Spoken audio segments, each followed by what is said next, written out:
Hello guys, back to my channel Ranjit Puja Haresh কেমন আছে তোমাদের সকাল থেকে তাদের রেসিপি নিয়ে আজকে বানাবে মেথি শাকের পরোটা। তো চলো তোমরা দেখতে হবে।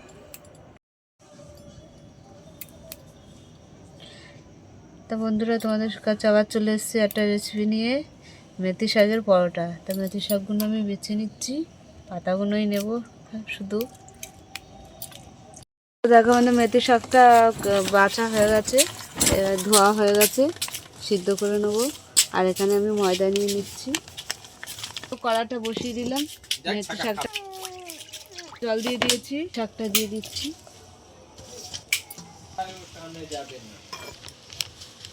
ময়দাতে নুন দিয়ে দিলাম, তেলও দিয়ে দিলাম, সাদা তেল।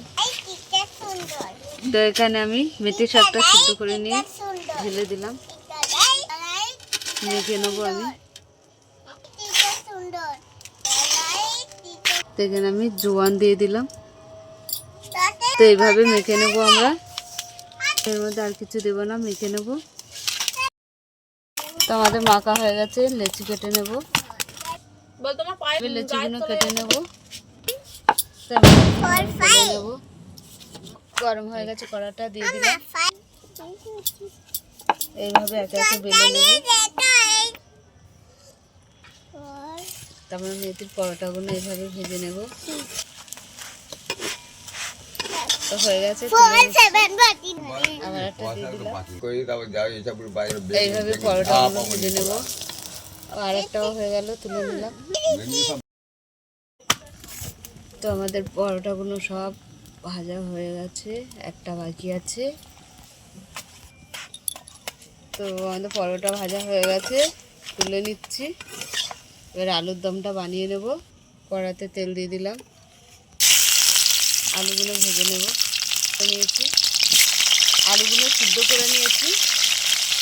তো আলুগুলো ভালো করে একটু লাল লাল করে ভেজে নেব। তো আলুগুলো ভাজা হয়ে গেছে, আমি তুলে নিচ্ছি। একটা শুকনো লঙ্কা ছিঁড়ে দিয়ে দিলাম, এলাচ, দুটো এলাচ আর দারচিনি দিয়ে দিলাম, 5 ফোড়ন দিয়ে দিলাম। আর ছেড়ে দাও না তুমি, আদা রসুন, এই না আদা দিয়েছি, টমেটো দিয়েছি, শুকনো লঙ্কা দিয়েছি, আর পোস্ত দিয়ে দিলাম, জল দিয়ে দিলাম। তো আমাদের আলুর দমটা হবে নিরামিষ। স্বাদ মতো নুন দিয়ে দিলাম, সামান্য হলুদ দিয়ে দিলাম, একটু মিষ্টি দিয়ে দিলাম। তো আমাদের ভাজা আলুগুলো দিয়ে দিলাম। তো ঘি দিচ্ছি, ঘি দিয়ে নামিয়ে নেবো। কচুরি ফুল কেন? আলুর দম হয়ে গেছে, নামিয়ে নিলাম।